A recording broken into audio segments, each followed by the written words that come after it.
Welcome, everyone. Welcome to our Salus GRC Navigator series, where we explore new regulatory developments. Today, our timely event is aptly titled, It's Never a Good Time to Take Your Foot Off the Compliance Pedal. I'm Jackie Hallahan. I'm the Chief GRC Officer here at Salus, and Salus provides regulatory compliance and cybersecurity services to the financial services industry. Our 50-plus consultants serve over 300 clients. I'd like to remind everyone that the views in this webinar are those of the speakers and do not necessarily reflect the policy or position of our respective organizations or affiliates. This presentation is for informational purposes only and should not be considered as legal, financial, or regulatory advice. Attendees, of course, should consult their own advisors before making any decisions based on the content of the discussion here today. I'd also like to remind everyone that all attendees are muted to reduce background noise. If you have a question, please use the Q&A feature on the platform, and we will do our best to answer your questions timely. We also have 3 polling questions. These questions are designed to share views and practices across attendees. Your identity is not known, and it's really helpful for everyone to gauge how others are responding to regulatory issues. So please share your thoughts in the polls. Now it's my pleasure to introduce our fantastic panel. First, Stephanie Monaco, a partner at Sullivan & Worcester LLP, where she provides strategic counsel to a wide variety of investment advisory clients, helping them navigate regulatory challenges and develop sensible compliance programs. She helps firms with enforcement inquiries, as well as routine or for-cause exams. She served in the SEC's Division of Investment Management's Chief Counsel's Office and the Office of Investment Company Regulation. Prior to joining Sullivan, she was a partner in a global law firm in Washington, D.C.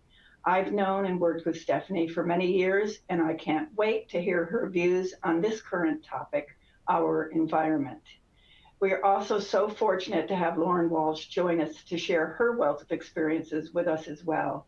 Lauren is Chief Compliance Officer at Poland Capital Management, an advisor with over 200 employees and $37 billion in assets under management. Prior to joining Poland in 2024, she served in various legal and compliance roles, most recently serving as the head of compliance, private equity and debt, and Deputy General Counsel for a real estate investment firm. Their complete bios are included with the presentation to the right of the screen. You can access the bios by clicking on the picture profile of our speakers. Now let's turn to our agenda.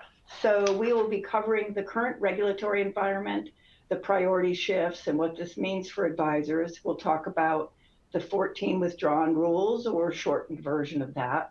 We'll discuss how to navigate exams, best practices we've seen, common missteps, document requests, and engaging with examiners, and much, much more. Let's begin, Stephanie, hearing your thoughts about the regulatory priority shifts and administration changes, and what does this mean for advisors? Thank you, Jackie. Thank you, Lauren, for joining us today. We're in a new environment, and in many respects, I think all of us can breathe a sigh of relief, but we're going to dog-ear that page and come back to the level that relief might have. We have a new chairman of the SEC, Paul Atkins, replacing Gary Gensler. For some of us, new 4-letter words in our lexicon. Paul Atkins is a very, very reasonable regulator. He has many objectives by assuming the chairmanship. First and foremost, I think that he is a kinder and gentler regulator. And again, we'll dog-ear that page and come back. He has said publicly that his intention is to reduce the enforcement staff to 2010 levels. Now, everybody should know, and I think everybody does know, that doesn't mean nothing. That doesn't mean there's no enforcement staff, and that doesn't mean there's no enforcement interest. We'll talk a little bit more about that. But further to that kinder and gentler environment that he has created, that he very recently withdrew 14 rules that had been proposed in the prior administration managed and run by Gary Gensler. Similarly, if you look at the enforcement actions that have been finalized since January 20th, Gary Gensler's last day, there are plenty. There are probably close to 20 investment advisor enforcement actions, but only 3 are of note to me. The other 15 are the typical kind of misappropriation, final court judgments, and the SEC either throwing out of the business, barring, or suspending bad actors, those that have misappropriated client money and stolen it. Of the 3 that I thought were kind of interesting, not plowing new ground, but indicative of what I think the Paul Atkins Commission is going to continue to pursue, they involved, in one case, the allocation of profitable trades to favored accounts. Under any administration, that's a bad thing because you're hurting those who aren't favored. So again, kind of keeping an eye on and an interest in bringing enforcement actions when investors and clients are harmed. Another case where there was payment for incentive compensation associated with an investment advisor's reps encouraging clients to roll over their IRAs. Some cases it's a good thing, other cases it's not a bad thing, but when a financial inducement is included and held out there as bait for investment advisor reps, you generally don't distinguish between whether it's a good time or a bad time for an IRA rollover. So that was another case. And then we have a situation where the enforcement action was associated with failure to disclose that there was greater revenue when you talked clients into moving their brokerage accounts to the investment advisor's platform. The broker in that case was not affiliated. The advisor in that case had an typical asset-based fee. And of course, great for the advisor if a client is moving their account from a brokerage account where the advisor's not getting any or much compensation, moving all of their assets over into an advisory account, and all of a sudden that the asset under management, asset-based fee has gone up for the advisor and the rep. So kind of bad for clients, great for the advisor. That, I think, leads to Paul Atkins' current mindset, which we'll talk about in another minute, which is, he's going to be interested, and the commission will pursue cases where investors are harmed, not where, as we'll talk about in a minute, it's just a rule violation. So is that the atmosphere where it's a good time to just kind of chill if you're in the compliance part? Personally, I don't think so. And I think Jackie and Lauren, you would agree. And maybe when we get to the next slide, we'll see how has the pendulum swung in the past. So why don't we move on to the next slide?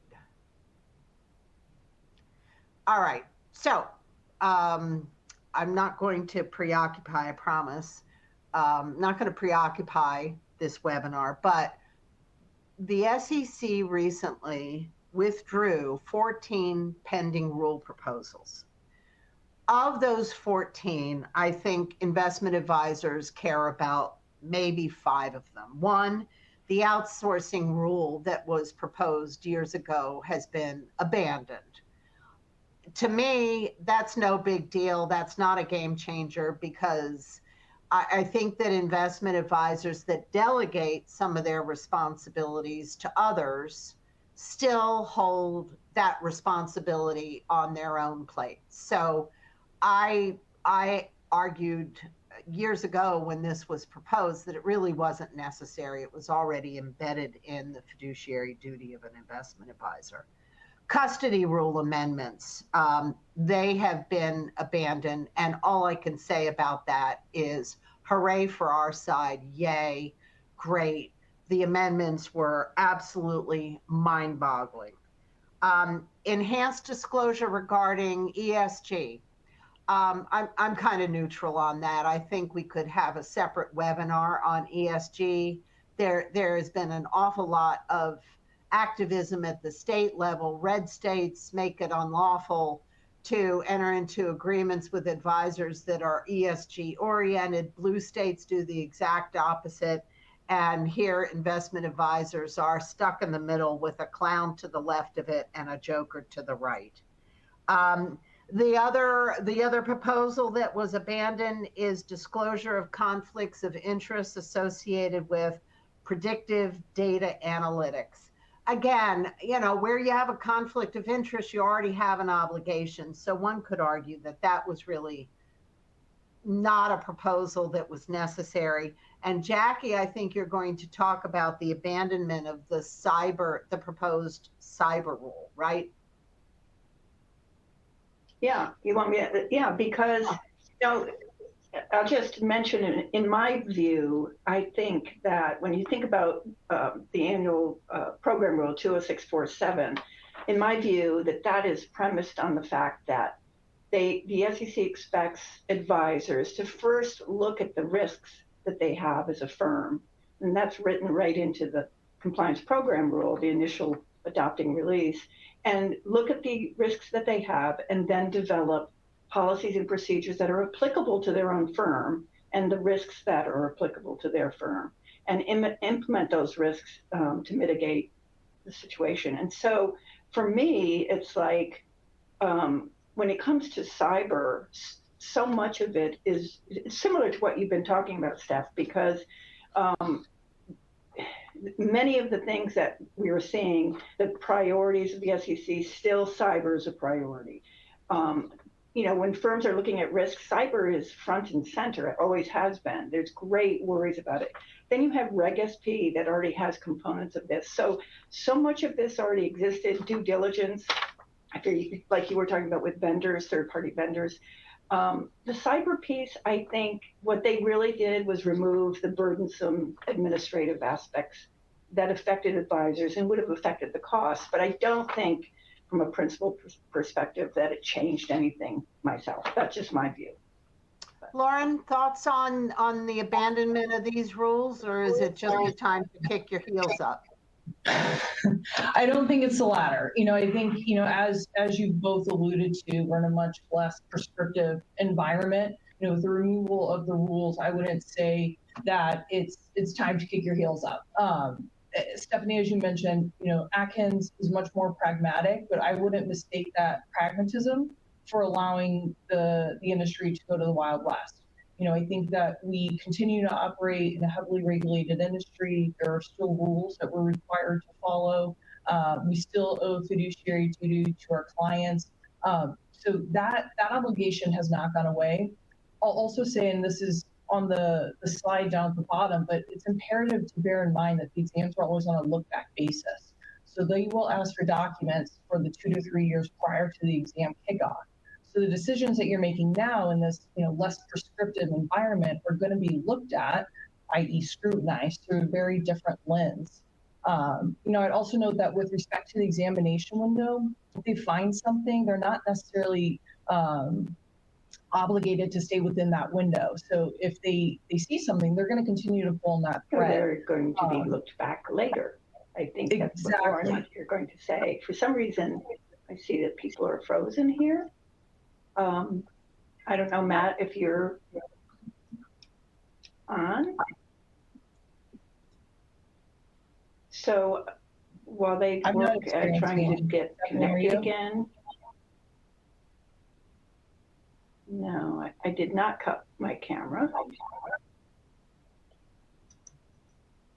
I will come back on. Can you hear me, Yes.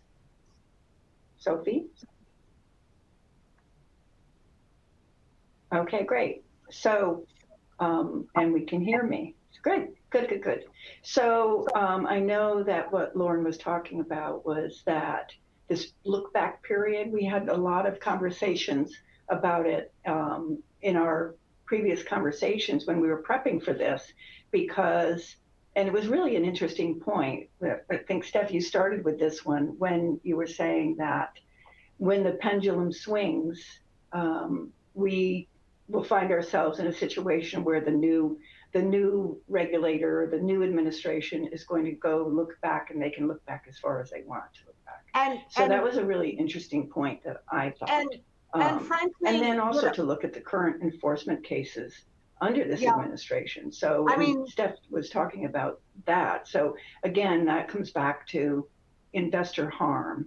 So I think when we were prepping for this, we were all saying from different perspectives that maybe is a time to take a deep breath and look at some of the fundamentals, look at your policies and procedures and actually improve on things, improve your program. So that was just a really interesting point. Yeah, So I'll go to the next slide. Wait a minute, Jackie, can you hear me? We have a polling question. Great. Wait, Jackie, can you hear me? The question is for 2025.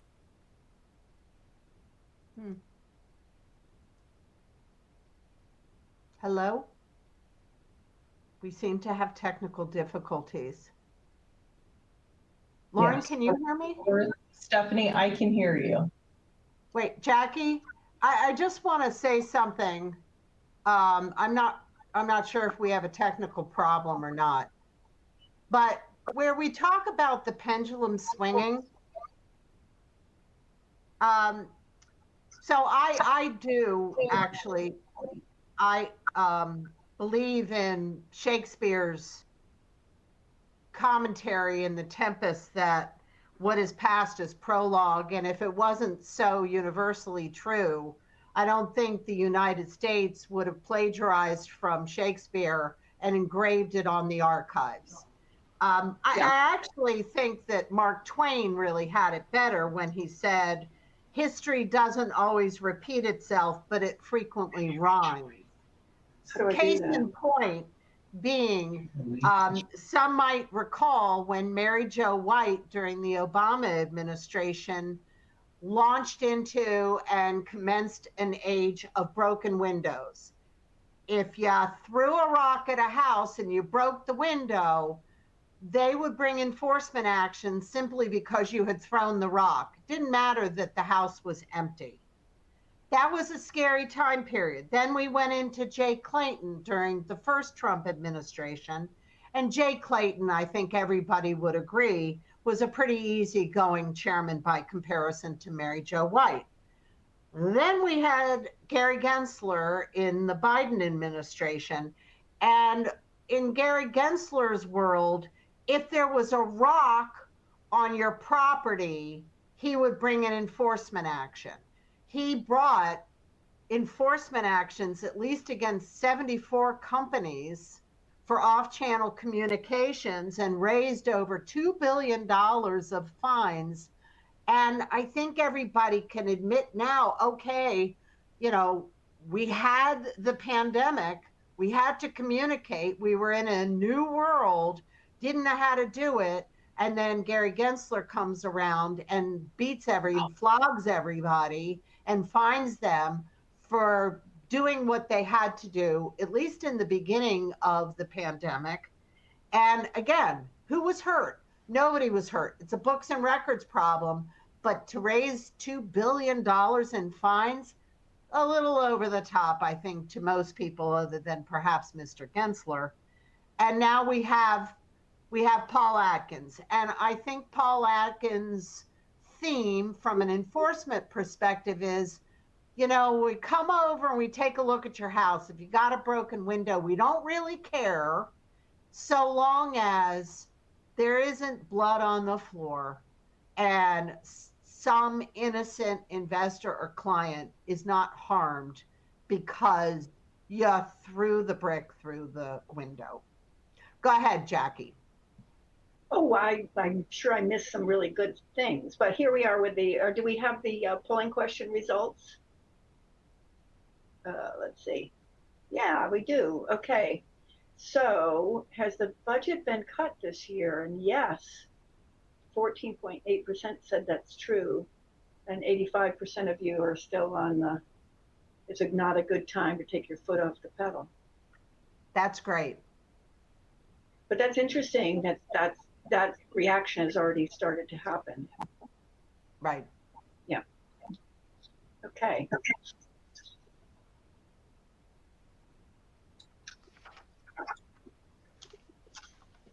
Okay. Is this I'm going to take some of these, and Lauren, you're going to take some of these. So, how do you prepare? The examination program is alive and well. I don't know if resources are being pulled from there and put somewhere else, but I would generally tend to think no, that the staffing levels for exams continue.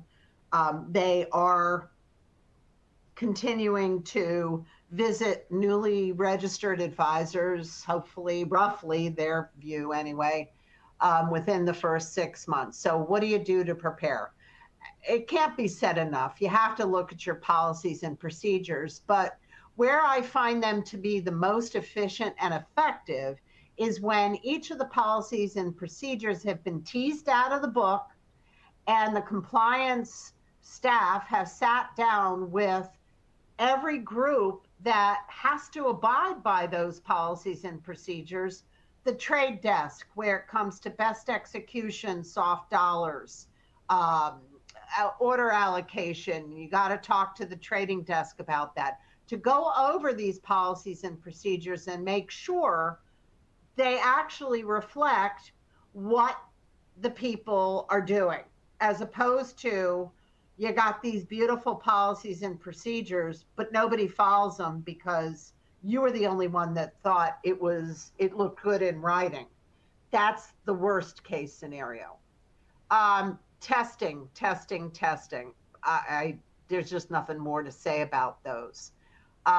Revise the ones that don't reflect reality. You sit down with the trade desk people and they look at you cross-eyed when you talk about a best execution committee because nobody knows about it. You got a problem and you really need to adjust one way or the other, but try not to force policies and procedures on people where they're just not going to naturally gravitate and follow them. What do you think, Laura, on the inside out? Good advice, bad advice? Yeah, I couldn't agree more. I think that if, right now is a good time to retool. So I would say look at your policies and procedures, decide whether or not they're working. If they're not working, don't be afraid to revise them. And even if going a step further, if tweaks don't make sense, don't be afraid to make sweeping changes to the policies and procedures. I would say it's mission critical that people are able to follow them and they align with business practice.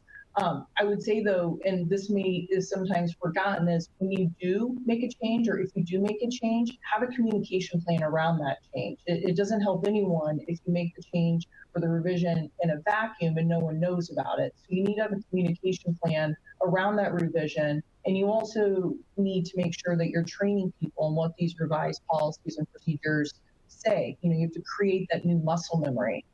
The other thing that I'll say about an inevitable exam is that, they say the best defense is a good offense.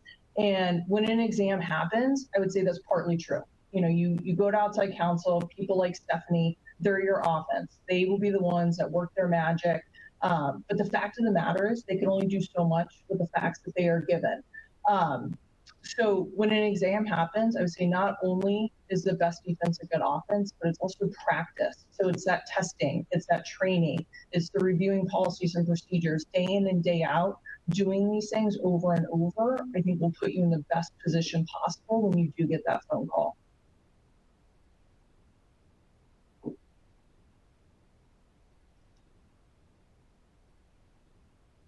Next slide.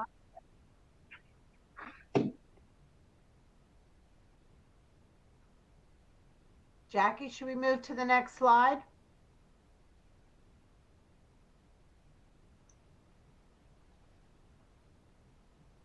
Now we have another polling question. The question is whether in this year, 2025, you have been examined, a yes or a no. And we'll just give it a few seconds for people to actually indicate. I know from our side that we are lots of clients who are going through exams. And I would point out one of the things that is probably notable from what we're seeing is that with all the changes at the SEC and staffing, that one result is that an exam that had started, all of a sudden the examiners aren't there and it's a new team that's coming in. So that is something that we have seen. So people should be, if they haven't yet been examined, they should be thinking about that. Do you see a trend where some of that is happening in locations where the branch offices have been closed? It's a good question. That's a good question. I don't know. I would suspect that that might be true, but I think there was a lot of staff changes anyway, but this probably is true. It's probably in those regions primarily, but I thought it was a pretty interesting thing. And the other thing is that we're not really seeing any difference yet in the exams. The document requests are still long, and we're waiting to see if some of the things sort of disappear, like the econ type questions. But right now, it still seems to be they're asking the same questions. One firm started, and I think it's been going on for about a year. Doesn't appear to be any problems, but it's still, a lengthy exam. So not seeing a tremendous amount of change, but we'll wait and see. I think it's a little early. I'll go to, let's see if we got a results here. Wow. 24% of this audience has had an exam this year or started this year. That's pretty, I'm surprised by that. It's interesting. So, yeah. Okay.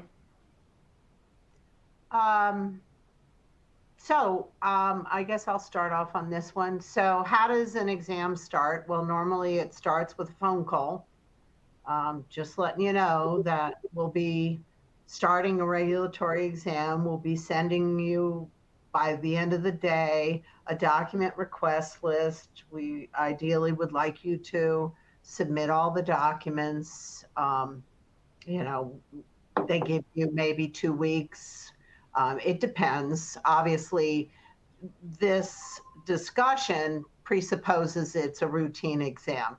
All bets are off when it's a for-cause exam, and we're not really going to talk about that today. But for a routine exam, they give you time. And when they call you, you don't say much of anything. Thank you is appropriate, even if you don't feel that way. Especially during holidays and in the summer, it's generally not a good look to say, oh, well, I'm just getting ready to go away with my family on a vacation, so could we put this off? That generally doesn't fly. And I wouldn't start with that. And it's sad but true. And Lauren, you certainly can correct me, but I just think that if you're getting ready to go away with your family and the exam is announced, I think you're going to have to change your plans. What do you think? Yeah, I couldn't agree more. I'd get travel insurance. Get travel insurance. So then you get the document request. Now, I have to say that we dissect the document requests to a fare thee well, because they don't define a lot of terms. They slap words on the page. They don't even know, in all cases, what they're asking for or why they're asking for it. And it's not your job to reinterpret and provide documents based on a poorly worded question. but you have to read through every single one of them. And one that in particular really drives me up the wall is they will ask for records of principals and senior personnel, and all privately placed securities that they own and all joint ventures that they've invested in. I'm just taking a part of a 4-part question that is just asking for the sun and the moon. That's where joint ventures, I would guess that probably half of the people on the call today aren't quite exactly sure what a joint venture is. And I would say, as to the other half who think that they know, it's not going to line up with what the staff thinks a joint venture is. A joint venture is a complex concept that generally means you're not buying a security when you enter into a joint venture, which kind of makes me go back on my heels and say, well, what's the SEC's jurisdiction about this? If a joint venture is a true joint venture, then it's not a security, and I don't gather that information. And moreover, the Advisors Act doesn't require me to. So there are respectful ways when they ask these broad questions that are really fishing expeditions. They want you to start blabbing and providing information as you cast about trying to be responsive. They want you to just kind of give them everything. And by and large, that's generally not a good thing to do with your regulator. It doesn't mean that it has to become adversarial, but it does mean when you are responding, and we usually put a Word document before every submission by number. On something like that, we would say we are unclear what you mean by a joint venture. Our understanding of a joint venture is it generally does not involve a security, and accordingly, under the Advisors Act, we can't find where we are required to maintain those records and don't have them. If you need additional time to produce, that's okay. They're not going to run to enforcement and say, open up a formal order of investigation because these people need another couple weeks. Ask for it ahead of time. And generally speaking, they're going to give you more time. Has that been your experience too, Lauren? Yeah, it has. It's been largely my experience. And I will say too, I think in listening to you speak and describing your reaction to some of the request lists, as somebody who sits in-house, this is exactly why it's important to have good outside counsel. Because when you're in-house and you get that phone call and you get that request list, I think it's very natural to feel overwhelmed, quite frankly, be a little bit nervous. It doesn't matter how long you've prepared, how many years you've spent building out this compliance program or thinking about this day. When it does come, I think it can be a little bit nerve-wracking. And so I would say, not only do you need to keep calm, but look to outside counsel for that voice of reason. Because when you start reading through the request list, inevitably you will get one where you read it and you think, oh my God, this is it. This is the beginning of the end. And then when you take a step back and you have a chance to talk through it and to really think about it, I would say 9 times out of 10, it's not as problematic as it initially seems. I will also say in my experience, I've been very surprised by how much latitude you're given to frame the response. So if the request is written loosely, if terms are not defined, if they don't give you a time period, you are able to frame your response to fit the narrative that you want to provide. Doesn't always work, but I would say generally it does. And I personally have, again, been very surprised by how much latitude I've been given both, at my current firm, prior firms, in providing these types of responses where you're not given exactly what they're asking for.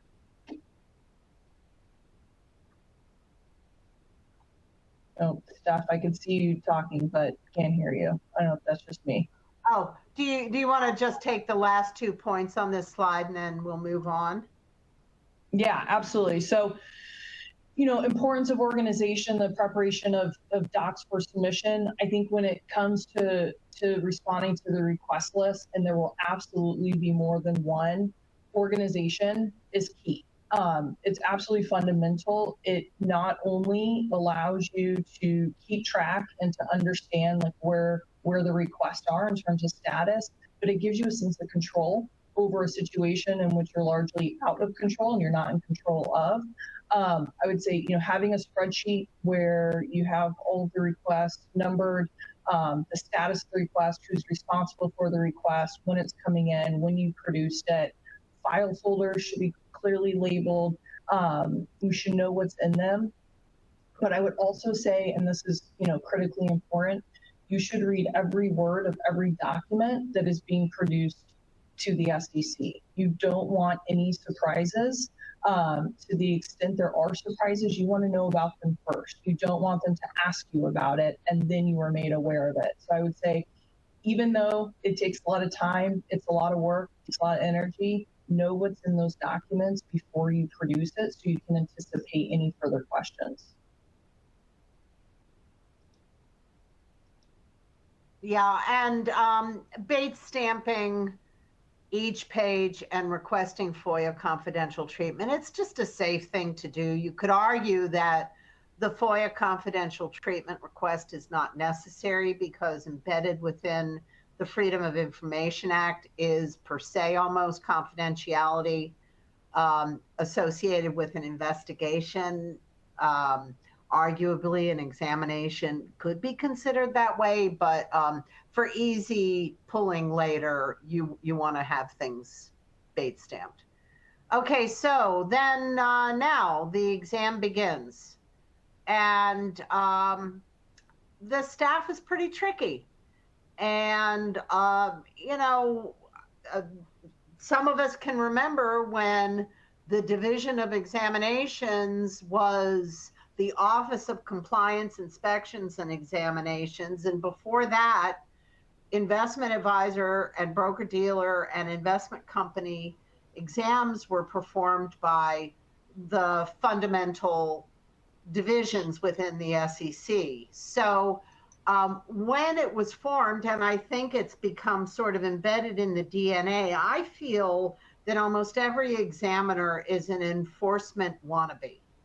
They really are looking for cases, Lauren, don't you think? Or do you think, this is your taxpayer dollars where they're really coming and they're there to help you?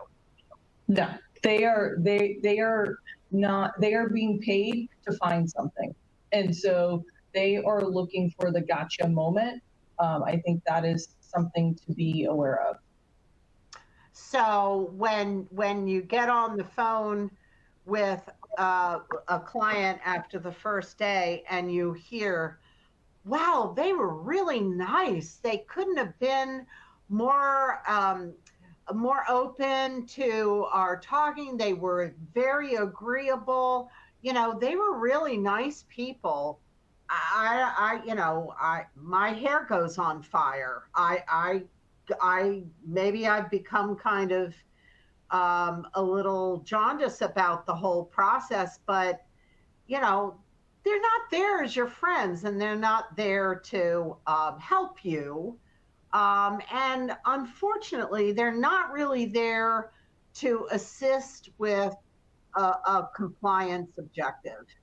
They are there for a gotcha. So what are you supposed to do? You're supposed to, well, obviously the first impression, it always matters. You'll have opportunities to change them, but maybe you want to keep your powder dry in case you get slightly off on the wrong foot. You can recover later. You want to avoid, I think we can probably move to the next to the next slide. So yeah, these are some do's and don'ts. And I maintain a list of about 10 things that I always go through when I prep people for an examination, an in-person on-site examination, and worse, for testimony. But first and foremost, anytime you bring in somebody in to talk to the staff, they have to be advised, you must tell the truth. But what are you telling the truth about? Don't let people start blabbing. So if there's a question that deserves a yes or no answer, just say yes or no.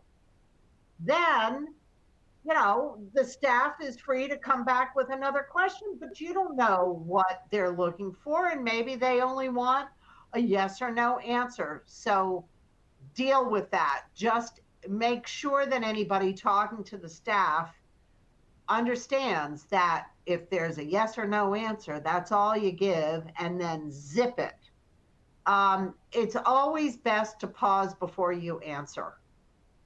It may feel a little awkward at first, but kind of gather yourself. It is, like you say, Lauren, it's unnerving to sit there in front of the SEC examination team in the first place. So gathering and collecting yourself, kind of getting down to basics with yourself, and then responding, that's probably a better approach. This is not a time to start rambling on about answers to questions that you don't understand.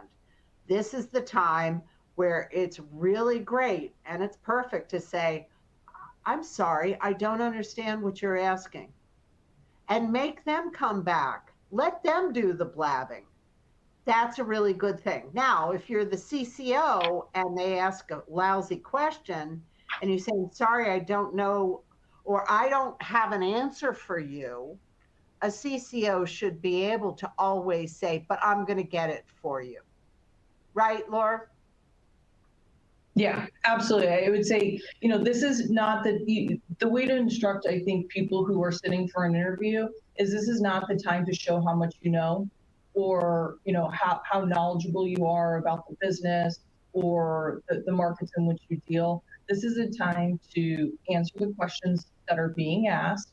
And if you don't know the answer, it's okay to say, I don't know. And then to Stephanie's point, as a CCO, it's your job to go back and find out what the answer is and then provide it to the staff. But you don't want any of those loose ends following an interview to sit out there for too long, because inevitably you will see that loose end appear in the next request list. Right. So Lauren, I want to come back and ask you a question in a minute, but it's important that you understand here's a trick that they play. They will ask you a question, you will answer the question, and they will remain silent. Purpose being, they want you to feel uncomfortable. They want you to feel like you haven't fully answered their question.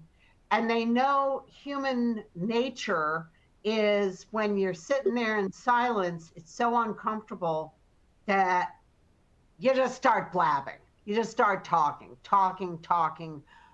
and that's not good. You want to prepare anybody that is going to go talk to a regulator of any sort how to live with the silence, how to be still. It's okay.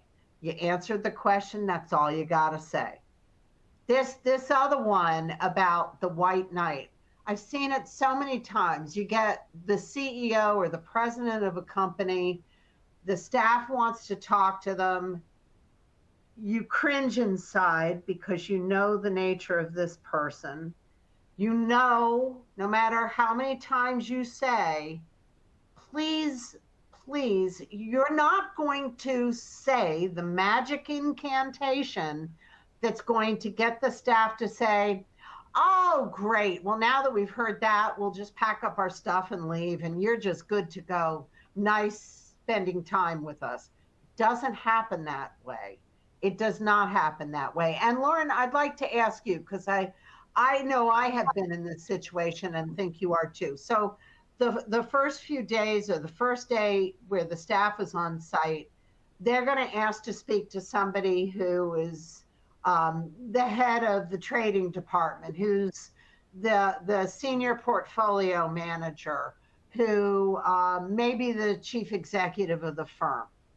And as between all those people, you know it's not going down well if one of them shows up, because no matter how much you try and coach them, they just can't help themselves. They're either going to start blabbing, have that kind of savior mentality. I can say the perfect thing and these people just go away. What do you do? What do you do?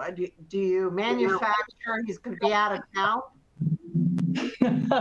It's a good question. I think you have to navigate egos, because I think, to Stephanie's point, there is this, I think, perception oftentimes among the C-suite that they can say something that will make the exam go away, and that's not how it works. They also can't put on a charm offensive and make the exam go away. It's also not a sales pitch, which I think is really hard for people to wrap their heads around. This is not a time to talk about how great the firm is or all the things that you're doing or what you're on the forefront of. These interviews should be dull. They should be factual. They should not be, an opportunity to try to make friends with the exam staff. And so I think, to Stephanie's point, you have to think long and hard about who you're putting in front of them. Everyone knows that the people at the firm who will fill the silences, who will try to tell the exam staff how smart they are and everything that they know, about the business, and, go into detail that is completely unnecessary. I would say in certain instances, you can't avoid it. So what you can do, though, is prep them. I personally would have this chart taped to the wall when they sit down, assuming it's virtual, to remind them of these common pitfalls, because they really are pitfalls. I've been in the room where someone says something, they leave, and they're like, I shouldn't have said that. And the answer is no, you probably shouldn't have. You don't say that to them at the time, because you don't want them to feel any worse than they already do. But it's going to be another question. It's going to lead to another however many questions in a request list that you otherwise would have not received. So I'd say preparation is paramount. The other thing I'll say, without getting too much on my soapbox, is one thing that this slide doesn't cover that you need to be aware of are the on-site visits. I've been at firms where the SEC comes on site. I've been a part of firms where the SEC doesn't come on site during an exam. If the SEC does come on site, every single person in the office that they visit needs to be prepared. Not just the people at the interview, but every single person in that office. The reason being is that when they come on site, you get to pick the office space generally that they sit in, but they will walk around in the hallways, they will use the bathrooms, they will use the elevators. So everyone needs to know that this is not the time to be discussing sensitive topics out in the open. It's not the time to make, insider trading jokes in the bathroom. You'd be surprised by the things that I've heard people do because they think, it's funny and they'll make a joke. It's not the time to do that. So everyone in the office needs to know when they're on site, how long they're on site, and to have meetings in an office with a closed door. It isn't hand-to-hand combat. I don't want it to sound too dramatic, but you just need to be smart about it. You don't want some offhand comment to lead to another request list or another month of the exam that otherwise you wouldn't have been subject to if they hadn't heard this offhand comment. So just things to be mindful of. Right. And if you do put them in a conference room, make sure there isn't a computer in there where they can somehow insert a flash drive and push download. I don't know how to do it, but it has been done before, and that's bad. It is a good way to end the exam, though, because once you find out that they did something like that, heads roll at the SEC, and people have been fired over that. But anyway, we have another polling question. And then we're going to turn to the day one exam presentations to how strategies about how to make that all go better. But the question is, do you need help convincing management that this is not the time to take the foot off the compliance pedal? And it's a yes or a no. And we don't mean, do you really need help? We're just saying, are you finding this difficult because you're getting pressure? It's a yes or a no. And Jackie, if I can too, just like while we're waiting for the polling results, I will say somebody who's in-house, this is something that I'm dealing with. I think a lot of people are dealing with because the business folks are seeing the same headlines we are. They're seeing, the headlines about layoffs, office closing, a new regime coming in. And, even though this webinar is focused on exams, I would say that there are operational risks that sit outside of the exam space that the business needs to be mindful of. When you start loosening up on the controls, that's when trade errors occur. That's when marketing material that hasn't been approved goes out the door. That's when incorrect performance numbers goes out the door. And so, there's reputational risk there. There's potential for monetary losses. And I will say, as CCO, I see the due diligence questionnaires coming in every single quarter. And when you start to answer yes to questions that you've historically answered no to, the scrutiny will come and they will start asking questions because these people who are asking the questions are increasingly more sophisticated. And the fact of the matter is, operational risk is not something that they're signing up for because a manager down the street is doing the same thing you are and they have tighter controls. And so there's no reason for them to stay with you if they think that, there's going to be an operational slip up when they can go a few doors down and get the same performance. So I would say it's, that's a strong argument to lean on when you are trying to have these conversations. But I would like to ask, Lauren, hang on just a second, Jackie. I just like to ask, so, the business is considering something and you go in, you're invited in to talk about a business decision, and the leadership of the firm says, well, we're just deciding to take business risk or not. How do you react to that when you're in compliance and a lawyer in your case, where for a fact that if the business risk is calibrated incorrectly, it's going to be a heap of compliance and legal and regulatory consequences? How do you get them to open their eyes to that? It's not just a business risk. What does that mean? Yeah, it's a tough one because not always are you brought into the conversation early. You may not know all the facts. So you're also dealing with those types of things. As a CCO, there may be a business decision that's been building, momentum's going, and then you're brought into it. And so now you're having to kind of maybe put the brakes on or raise certain points that haven't been considered up until the time you're brought into the conversation, which is never a fun spot to be in. But I would say that, framing regulatory risk as business risk is critically important, and taking a step back and highlighting not just, there could be an SEC exam or we may get a fine, but this reputational risk, you can't emphasize enough. You can't emphasize enough what the scrutiny would potentially be from investors and potential investors if you were to take this business risk. Litigation risk. There's a lot of other things to factor in outside of an inevitable SEC exam.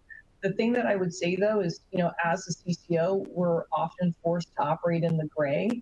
And so I think that when you are presented with business risk, sometimes all you can do is explain what the other risks are. And if the CEO or president or whomever elects to make that decision, what you need to do then, after explaining to them what the risks are, is do what you can to put the controls and the guardrails in place to try to keep that thing on track as much as possible and to the extent you can control it.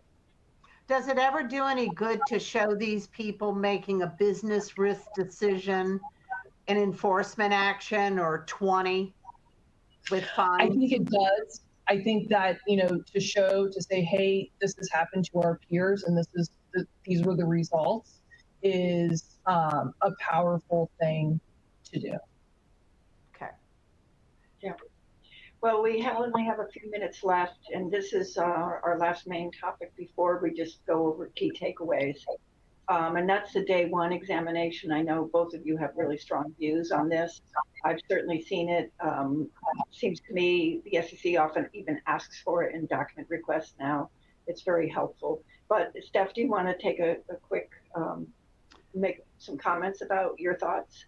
Yeah, I mean, you want it to be kind of short, sweet. Don't put a lot of words on the page because they get it. They get to take it with them. And so it's more like an outline, but you do put some information in there. And certainly you're going to put in information and statistical data from your ADV so that they understand the scope and the magnitude of your business, the kinds of clients you have. It's very, very important, though, to tell them what you don't do. You know, if you don't have a private fund that you manage, put that up front. Then they're not going to go crawling into holes all over the place, asking you questions that are more germane to a manager of a private fund. If you're not in wrap fee programs, you can wipe it off the list. Your ultimate goal is to get them in and get them out. That's it, as soon as possible. So you want to kind of remove from the dialogue things that really aren't germane. And these other things on the slide, I think we've kind of touched on. Lauren, do you have anything to add on day one? Yeah, I would just once again reiterate, day one deck should be dull as dirt. This is not the time to make a sales pitch. This is not the time for fancy graphics. This should really just be presenting the facts, who you are, what you do, and to Stephanie's point, what you don't do. I have been in an exam where one slide of the day one deck was dedicated exclusively to what we don't do. And I can't tell you how meaningful that was. You saw the exam staff nodding their heads, and you can tell they were kind of ticking boxes of questions that they were going to ask that they now don't have to ask because you told them what you don't do. So they don't need to ask about it. Right. But use this as an opportunity to frame the conversation and frame the narrative around who you are and what you do. Great. So key takeaways. Maybe each of you want to touch on what you've taken away from this conversation and all of our planning.